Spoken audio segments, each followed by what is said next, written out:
नमस्कार दोस्तों, दैनिक रोजगार समाचार पेपर की इजारा फटाफट बड़ी खबरों में आपका स्वागत है। इजारा प्रमुख खबरों को देखने से पहले आपसे आग्रह है कि देव एकेडमी को सब्सक्राइब जरूर करिएगा। वीडियो अच्छा लगे तो लाइक शेयर कमेंट करना ना भूलिएगा मित्रों। एलटी ग्रेड की तरह होगी टीजीटी की नई भर्ती। प्रदेश के एडेड माध्यमिक कॉलेजों के लिए इन दिनों प्रशिक्षित स्नातक शिक्षकों टीजीटी 2016 का चयन किया जा रहा है। इस भर्ती की लिखित परीक्षा में उत्तीर्ण होने वालों को साक्षात्कार का सामना करना पड़ रहा है। अभ्यर्थियों का चयन लिखित परीक्षा और साक्षात्कार में मिले अंकों के आधार पर हो रहा है। चयन बोर्ड जल्द ही नई भर्ती का विज्ञापन जारी करने की तैयारी में है। नई भर्ती में टीजीटी का चयन एलटी ग्रेड शिक्षकों की तरह ही होगा, यानी लिखित परीक्षा में सफल होने वाले को साक्षात्कार नहीं देना होगा, बल्कि उनके चयन का आधार लिखित परीक्षा के अंकों का होगा। प्रदेश के राजकीय माध्यमिक कॉलेजों में एलटी ग्रेड शिक्षक भर्ती 2018 का चयन हुआ है। उत्तर प्रदेश लोक सेवा आयोग ने 15 विषयों में 13 को लिखित परीक्षा का परिणाम जारी कर चुका है। सभी का चयन लिखित परीक्षा में मिले अंकों के आधार पर किया गया है। इसमें साक्षात्कार का प्रावधान नहीं रखा गया था। हालांकि चयनितों को अभी तक नियुक्ति नहीं मिल सकी है। इसके अभिलेखों का सत्यापन शिक्षा निदेशालय करा रहा है। अब इसी तर्ज पर अशासकीय सहायता प्राप्त माध्यमिक कॉलेजों के लिए टीजीटी का चयन होगा। वजह प्रदेश सरकार सहायक अध्यापकों की भर्ती में इंटरव्यू को खत्म कर चुका है। चयन बोर्ड से आने वाली नई भर्ती में इसका अनुपालन कराया जाएगा। ज्ञात हो कि करीब 20,000 पदों की नई भर्ती का ऐलान जल्द होने की उम्मीद है। चयन बोर्ड टीजीटी का चयन लिखित परीक्षा के आधार पर कराएगा, जबकि प्रवक्ताओं के चयन में साक्षात्कार भी होगा। यानी मौजूदा समय में जिस तरह प्रवक्ता चयनित हो रहे हैं, ठीक वैसे ही चयन जारी रहेगा। अभ्यर्थी करीब 1 साल से नई भर्ती के ऐलान का इंतजार कर रहे हैं। अधियाचना पिछले साल ही लिए जा चुके हैं। उसका टास्क फोर्स से जांच भी कराई जा चुकी है। अब चयन बोर्ड की बैठक में भर्ती पर मुहर लगाने का इंतजार किया जा रहा है। रिक्त सीटों पर आदेश पालन को 1 माह का समय और मिला। टीजीटी 2013 की खबर। इलाहाबाद हाई कोर्ट ने माध्यमिक शिक्षा निदेशालय को टीजीटी 2013 के रिक्त पदों पर काउंसलिंग कराकर परिणाम घोषित करने के आदेश का पालन करने का एक और मौका दिया है। कोर्ट ने इसके लिए उन्हें 1 माह का समय दिया है। इस दौरान आदेश का पालन नहीं होने पर निदेशक को कोर्ट में उपस्थित होकर स्पष्टीकरण देना होगा। यह आदेश न्यायमूर्ति वीके बिरला ने दिवाकर सिंह की अवमानना याचिका पर दिया। याचियों की ओर से वरिष्ठ अधिवक्ता राधाकांत ओझा का कहना था कि अपर मुख्य सचिव माध्यमिक ने 31 जुलाई 2020 को निदेशक माध्यमिक को पत्र भेजकर याचियों को नियुक्ति पत्र जारी करने का आदेश दिया है। दूसरी ओर अपर मुख्य अस्थायी अधिवक्ता ने कोर्ट के समक्ष निदेशक का पत्र प्रस्तुत कर 1 माह का और समय देने की मांग की है। पत्र में कहा गया है कि कोविड-19 के कारण आदेश के पालन में कठिनाई आ रही है। इस मामले पर अवमानना याचिका वर्ष 2019 से लंबित है। कोर्ट के निदेशक को 1 माह का और समय देते हुए स्पष्ट किया है कि यदि इसके बाद भी आदेश का पालन नहीं होता है तो उन्हें उपस्थित होकर स्पष्टीकरण देना होगा। अवमानना याचिका में कहा गया है कि हाई कोर्ट के स्पष्ट आदेश दिया था कि रिक्त पदों की काउंसलिंग कराकर परिणाम वेबसाइट पर अपलोड किया जाए, लेकिन इस आदेश का अब तक पालन नहीं किया गया है। एलटी ग्रेड से संबंधित खबर को विक्की खान की पोस्ट के माध्यम से आप सबको सामने रख रहा हूं। एलटी ग्रेड जीआईसी के सभी प्रतियोगी छात्र भाइयों एवं बहनों को सूचित करना है कि कल हमारी चार्जशीट हमारे मामले के विवेचक श्री अभिषेक पांडे जी द्वारा दाखिल कर दिया गया है, लेकिन वह जिस चरण में है उस चरण में हमको अभी तक सर्टिफाइड कॉपी नहीं प्राप्त हो सकी है। लेकिन उनका कहना है कि लोक सेवा आयोग अगर हमसे लिखित रूप से चार्जशीट की कॉपी मांगता है तो मैं उनको दे सकता हूं। कल वाराणसी कोर्ट में कोरोना के 2 पॉजिटिव केस निकले हैं। ऐसी दशा में मुझे चार्जशीट प्राप्त होने में कुछ एक दिन लग सकते हैं तथा कुछ दिनों के लिए कठिनाई हो सकती है, लेकिन हम उसे अतिशीघ्र प्राप्त करके अग्रिम कार्रवाई का निर्णय लेंगे। आप सभी प्रतियोगी छात्र भाई बहन अगले संघर्ष के लिए तैयार रहें। बहुत बहुत धन्यवाद। प्रतियोगी मोर्चा प्रदेश संयोजक विक्की खान। असिस्टेंट प्रोफेसर भर्ती के लिए काउंसलिंग आज से। समाजशास्त्र विषय में 273 पदों पर होनी है नियुक्ति। प्रदेश के अशासकीय महाविद्यालयों में विज्ञापन संख्या 47 के तहत असिस्टेंट प्रोफेसर समाजशास्त्र के 273 पदों के लिए चयनित अभ्यर्थियों की ऑनलाइन काउंसलिंग 25 से 28 अगस्त तक आयोजित की जाएगी। अब केवल शिक्षा शास्त्र विषय का परिणाम आना बाकी रह गया है, जिससे संबंधित मामला सुप्रीम कोर्ट में है। विज्ञापन संख्या 47 के तहत कुल 35 विषयों में असिस्टेंट प्रोफेसर के 1150 पदों पर भर्ती इन्हें नियुक्ति पत्र भी जारी किया जा चुका है। केवल 2 विषय समाजशास्त्र और शिक्षा शास्त्र की नियुक्ति प्रक्रिया पूरी होने का इंतजार है। समाजशास्त्र के चयनित अभ्यर्थियों की काउंसलिंग 25 अगस्त से शुरू होने जा रही है, जबकि शिक्षा शास्त्र का मामला सुप्रीम कोर्ट में है। शिक्षा शास्त्र के अभ्यर्थियों को नियुक्ति मिलने के बाद ही 4 साल पहले विज्ञापन संख्या 47 के तहत शुरू हुई शिक्षक भर्ती पूरी हो सकेगी। उधर समाजशास्त्र का आज से साक्षात्कार शुरू हो जाएगा। ARO 2016 परीक्षा एक सप्ताह के लिए टाल दिया गया है। अब 13 की जगह 20 सितंबर को होगी प्रारंभिक परीक्षा। समीक्षा अधिकारी सहायक समीक्षा अधिकारी ARO 2016 की प्रारंभिक परीक्षा एक सप्ताह के लिए टाल दी गई है। परीक्षा अब 13 सितंबर से स्थान पर 20 सितंबर को आयोजित की जाएगी। उत्तर प्रदेश लोक सेवा आयोग के कोविड-19 के मद्देनजर अभ्यर्थियों की सुविधा के लिए 3 परीक्षा केंद्रों के ऑनलाइन विकल्प भी मांग रखे हैं। ARO 2016 के लिए 3,85,191 अभ्यर्थियों ने आवेदन किए थे। इसमें से 41 अभ्यर्थी कोविड-19 के कारण इस परीक्षा में अपना अभ्यर्थन वापस ले चुके हैं। तेजी से फैल रहे कोरोना मामले से सहस में इस अभ्यर्थियों ने पहले तो परीक्षा स्थगित किए जाने की मांग की थी, लेकिन अब मांग नहीं पूरी हुई तो इस अभ्यर्थियों ने परीक्षा में अपना नाम वापस लेने के लिए आयोग में आवेदन कर दिए थे।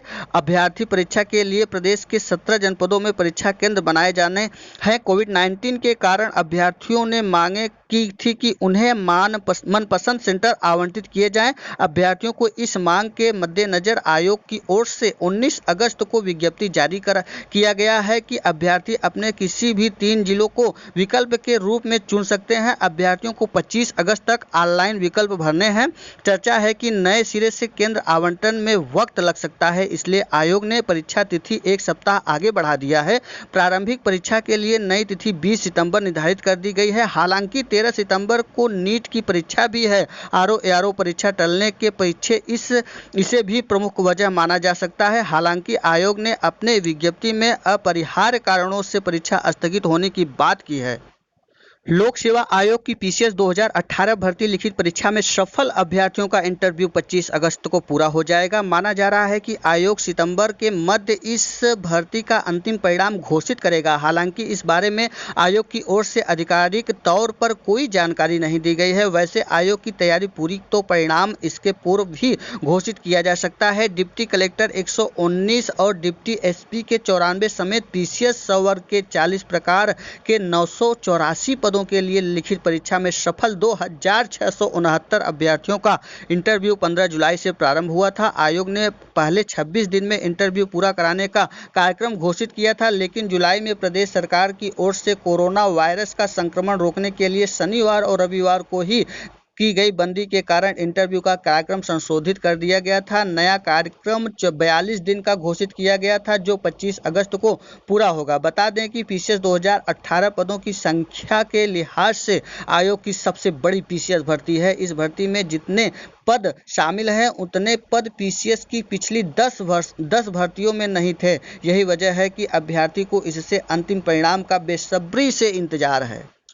लोक सेवा आयोग ने ACF RFO के इंटरव्यू में बदलाव किया है। लोक सेवा आयोग ने सहायक वन संरक्षक क्षेत्रीय वन अधिकारी भर्ती 2017 की लिखित परीक्षा में सफल अभ्यर्थियों के इंटरव्यू की तिथि को संशोधित करते हुए इंटरव्यू आगे के लिए बढ़ा दिया है। पूर्व में इंटरव्यू के लिए 26, 27 एवं 28 अगस्त की तिथि तय की गई थी, लेकिन अब इंटरव्यू 1 सितंबर से शुरू होकर 4 सितंबर तक चलेगा। परीक्षा नियंत्रक अरविंद कुमार मिश्र की ओर से 4 दिन के इंटरव्यू का कार्यक्रम वेबसाइट पर अपलोड कर दिया गया गया है। इंटरव्यू में पहली पाली का 10 बजे से और दूसरी पाली 2 बजे से शुरू होगी। जेईई भर्ती के अभ्यर्थियों से मांगी जानकारी। आयोग ने सम्मिलित राज्य अभियंत्रण सेवा परीक्षा 2019 के अभ्यर्थियों से जिन अभियंत्रण शाखा में स्नातक किया है जानकारी मांगी है। यह जानकारी 31 अगस्त तक वेबसाइट पर दर्ज करानी है। जेईई व नीट कराने के विरोध में आए कई राज्य और पार्टियां दिल्ली, बंगाल समेत कई राज्यों की केंद्र को चिट्ठी। नेशनल टेस्टिंग एजेंसी एनटीए के जेईई व नीट पर निर्धारित समय में ही कराने के विरोध में छात्रों के साथ ही अब कई राज्य और राजनीतिक दल भी उतर आए हैं। दिल्ली में उप मुख्यमंत्री मनीष सिसोदिया के बाद पश्चिम बंगाल की मुख्यमंत्री ममता बनर्जी ने परीक्षाएं स्थगित कराने को लेकर केंद्रीय शिक्षा मंत्रालय को पत्र लिखा है। इसमें छात्र हित को ध्यान में रखते हुए तय कार्यक्रम के आधार पर परीक्षा आयोजित न कराने की अपील की गई है। अनलॉक 4 में भी स्कूल खुलने की संभावना नहीं। उच्च शिक्षा संस्थान खोलने की लेकर गहन विचार विमर्श जारी है। बार संचालकों को काउंटर पर शराब बेचने का इजाजत संभव। बेसिक माध्यमिक उच्च शिक्षा संस्कृत बोर्ड एवं मदरसा बोर्ड के शिक्षकों के प्रमाण पत्रों के जांच में देरी हो सकती है। सरकार की ओर से जांच शुरू करते समय जुलाई के अंत तक संबंधित विभाग से रिपोर्ट देने को कहा गया था। जिले में अपर जिलाधिकारी की अध्यक्षता में जांच टीम ने बेसिक माध्यमिक एवं उच्च शिक्षा सहित संस्कृत मदरसा बोर्ड के शिक्षकों से उनके प्रमाण पत्र मांगे। इन प्रमाण पत्रों को सत्यापन के लिए संबंधित विश्वविद्यालयों एवं शिक्षा बोर्ड को भेजा गया है। वहां से सत्यापन रिपोर्ट मिलने के इंतजार में जांच रिपोर्ट तैयार नहीं हो पा रही है। मुक्त विश्वविद्यालय में 12 साल बाद पीएचडी को हरी झंडी मिल गई है। उत्तर प्रदेश राष्ट्रीय टंडन मुक्त विश्वविद्यालय से 12 साल बाद सिर्फ पीएचडी की जा सकेगी। राज्यपाल और कुलपति आनंदीबेन पटेल ने कुलपति से चर्चा के बाद हरी झंडी दे दी है। कार्य परिषद से भी मंजूरी मिल गई है। सितंबर से प्रवेश प्रक्रिया शुरू होने के आसार है। ई ज्ञान गंगा के तहत माध्यमिक विद्यालय वर्चुअल स्कूल में बदल चुके हैं। कक्षा 9 से 12 तक के लिए दूरदर्शन, उत्तर प्रदेश व स्वयं प्रभा चैनल व सोमवार से शुक्रवार तक पाठ्य सामग्री प्रसारित की जा रही है। इन व्यवस्था में भी शिक्षकों को अनिवार्य रूप से विद्यार्थियों का मूल्यांकन और प्रोजेक्ट संबंधी कार्य कराना होगा। पूरी शिक्षण व्यवस्था की निगरानी भी की जाएगी। इसके लिए जिले में 84 नोएड प्रधानाचार्य बनाए गए हैं। यह जानकारी सोमवार को saint Anthony convent girls inter college में राजकीय व अशासकीय सहायता प्राप्त विद्यालयों के प्रधानाचार्यों की बैठक में दी गई। जारी रहेगा हेल्पलाइन 181 की महिलाओं का आंदोलन। इको गार्डन में सोमवार को भी महिला हेल्पलाइन 181 से कार्यरत रही महिलाओं का धरना जारी रहा है। उन्होंने 25 अगस्त तक खाते में वेतन न आने पर दिन रात धरने पर बैठने का ऐलान किया। दिल्ली सरकार अगले सत्र से लगभग 450 सर्वोदय स्कूलों में नर्सरी कक्षा शुरू करने की तैयारी कर रही है। वर्तमान में 301 स्कूल में नर्सरी की कक्षाएं चलती है। यह 6 साल से कम उम्र के बच्चों को सिखाने से ज़्यादा अवसर मिलेंगे, इसलिए यह प्रसार किया जा रहा है। सरकार ने इस योजना को अपने विजन 2030 में भी शामिल किया है। शिक्षा निदेशालय ने योजना को अमली जामा पहनाने की तैयारी शुरू कर दी है। इसके लिए निदेशालय की ओर से अपनी स्कूल ब्रांच की अक्टूबर तक इस संबंध में प्लान देने के लिए कहा गया है। प्रदेश के सार्वजनिक समारोह व सभागारों पर 30 सितंबर तक रोक। सभी प्रकार के जुलूस और झांकी पर भी रहेगा प्रतिबंध। धार्मिक स्थलों और ताजमहल की सुरक्षा और पुख्ता करने के निर्देश दिए गए हैं। वैयक्तिक सहायक के पद पदोन्नति से भरे जाएंगे। राज्य सरकार के विकास प्राधिकरणों में सालों से पदोन्नति के इंतजार में बैठे कर्मचारियों को बड़ी राहत देने जा रही है। विकास प्राधिकरण में वैयक्तिक सहायक के सभी पद जल्द ही पदोन्नति से भरे जाएंगे। अभी 50% पद सीधी भर्ती और 50% पद पदोन्नति से भरे जा रहे हैं। इसके लिए उत्तर प्रदेश विकास प्राधिकरण केंद्रीय सेवा नियमावली में संशोधन की तैयारी है। अनियमित नियुक्ति शिक्षकों पर खर्च हो रहे 3 करोड़। राजधानी के सरकारी सहायता प्राप्त स्कूल के 35 से ज़्यादा शिक्षक सरकार को हर साल करीब 3 करोड़ का चूना लगा रहे हैं। इनकी नियुक्ति को 2013 में ही अनियमित घोषित कर दिया गया था। माध्यमिक शिक्षा विभाग के आदेश के बावजूद कोई कार्रवाई नहीं की गई है। ये था आज का दैनिक रोजगार समाचार पेपर की इजारा फटाफट बड़ी खबरें। वीडियो अच्छा लगा हो तो देव एकेडमी को सब्सक्राइब, लाइक, शेयर, कमेंट करना ना भूलिएगा दोस्तों। वीडियो में अंत तक बने रहने के लिए बहुत बहुत धन्यवाद। फिर मिलते हैं एक नई सूचना के साथ, तब तक के लिए नमस्कार।